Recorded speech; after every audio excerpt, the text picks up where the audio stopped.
this dude, I think my mom has like programmed his brain to like use me as bait, or like to use him as bait to get me to come out of my room. Sorry, that sounds so bad. Like I do come out of my room. I'm very active in my household. It's just that on occasion I don't want to leave. Also, I know I was wearing this sweatshirt in, I don't know if it'll be my last video or whatever, but like, God forbid a girl sleep in a sweatshirt. Okay, don't look at it. Just don't mention it. Don't mention it. If it upsets you, don't mention it. Don't look at it. Anyways, I thought about doing like a reading you to sleep video, but I don't really know if I want to do that anymore. Y'all, should I read? Yeah. I'll just read. I don't see why not. What else am I gonna do? Talk. Nobody wants to do that. Where's my water bottle? If you haven't seen my first reading you to sleep video, which was, it's called Reading Amy Chua's Battle Hymn of the Tiger Mother, something like that. Go watch that because it gives you some context about what I'm about to read right now.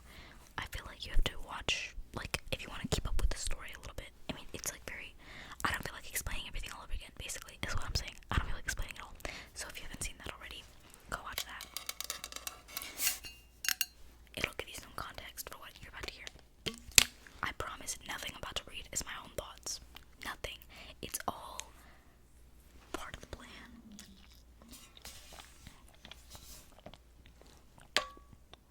It's all part of the book, okay? I am not emulating anything that she's saying.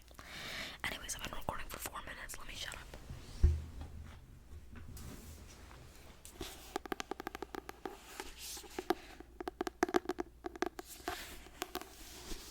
This book has been through hell and back.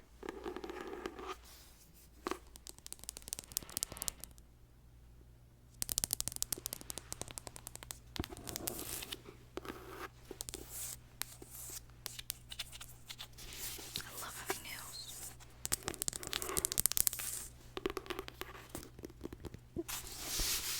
Alright. Let's start off where we left off. I thought that we finished this chapter, but I could be wrong.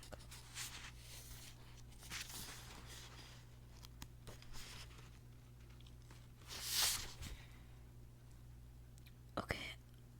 Yeah, okay. I don't know if you guys remember, but I think where we left off is what we got a dog. Okay, we finally got a dog in the house, right? So I'm gonna pick up at chapter 14. I don't think I read this already, so I feel like I may have read it on my own time, but I don't think I read it to you guys, so.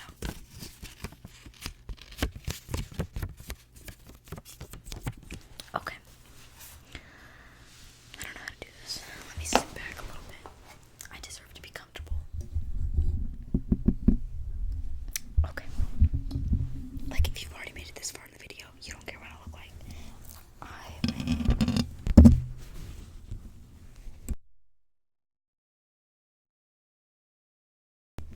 I stay saying that because, like people who usually only watch the first few minutes of a video are waiting to see what you look like.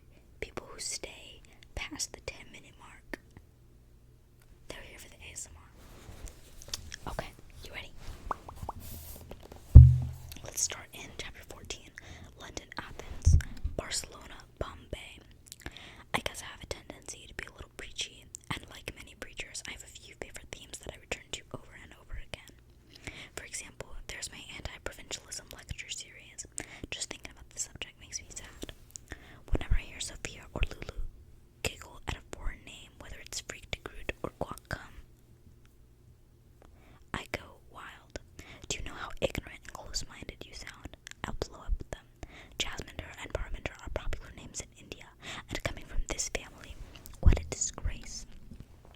My father's name was Gogayong. Do you think that's funny? I should have named one of you that. Never judge people by their names. I don't believe my girls would ever make fun of somebody's foreign accent, but maybe they would have if I hadn't preempted it. Children can be terribly, terribly cruel.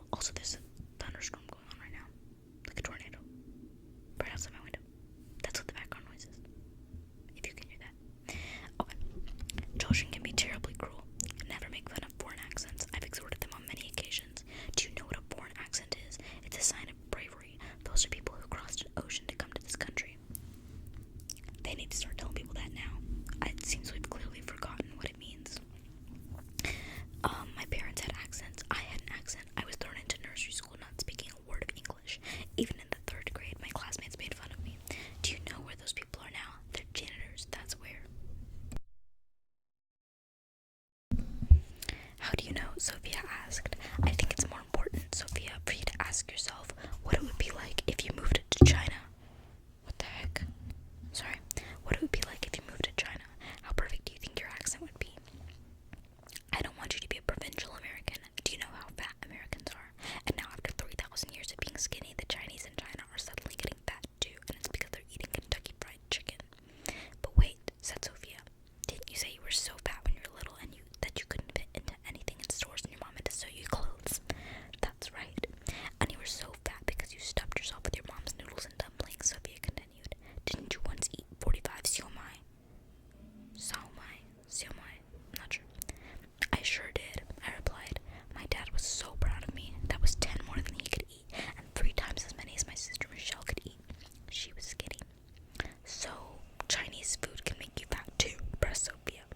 Okay, maybe my logic wasn't airtight, but I was trying to make a point. I value cosmopolitanism to make sure the girls are exposed to different cultures. Jen and I have always taken them with us everywhere we traveled, even though when the girls were little, we sometimes had to sleep in one bed to make it affordable.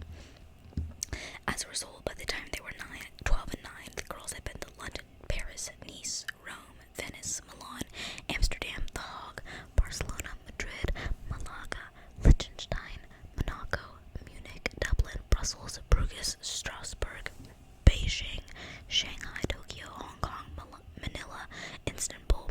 Oh my gosh, the list is long. Istanbul, Mexico City, Cancun, Buenos Aires, Santiago, Rio de Janeiro, Sao Paulo, La Paz, Sucre,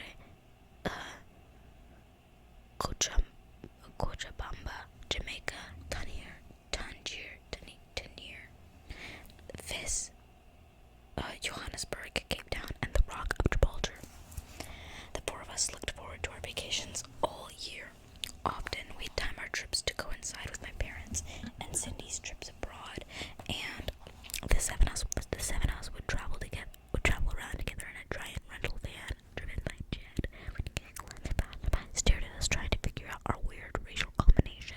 Was Jed the adopted white son of an Asian family, or a human trafficker selling the rest of us into slavery? Sophia and Lulu adored their grandparents, who doted on them and acted ridiculously unstrict in a way completely inconsistent with the way they had raised me. The girls were especially fascinated by my father, who was unlike anyone they'd ever met. He was constantly disappearing into alleys, returning with his arms full of local specialties like soup dumplings in Shanghai or soca in Nice. My dad likes to try everything. At Western restaurants, he often orders 2 main meals. We'd find ourselves in nutty situations, out of gas at the top of a mountain pass, or sharing a train car with Moroccan smugglers.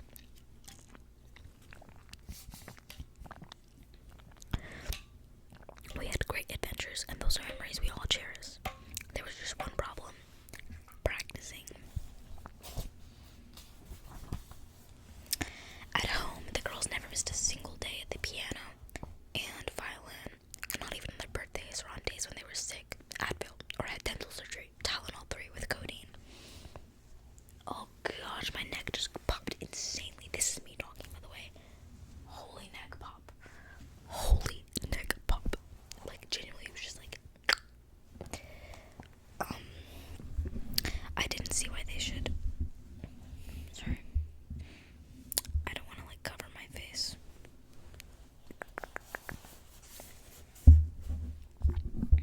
Hold on.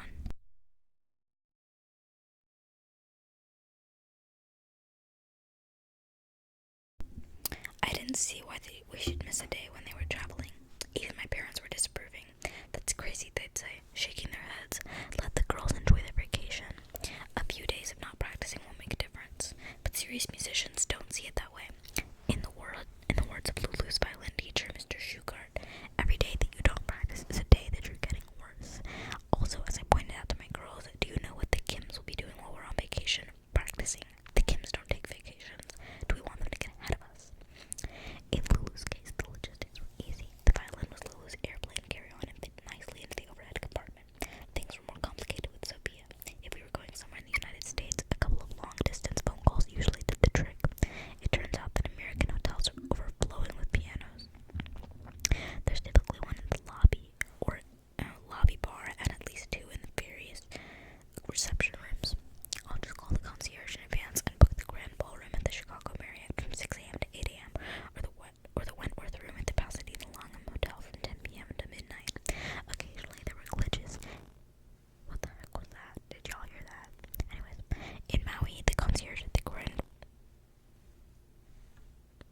Jed, Sophia, Lulu, and I cooped up in one claustrophobic room with Jed lying on top of the bedspread, grimly trying to focus on an old issue of International Herald Tribune.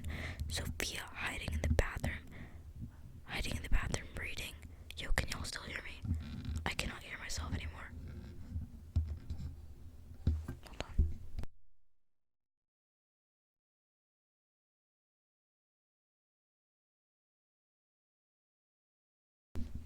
I don't know what happened. Okay, I think you could still hear me. Anyways, Sophia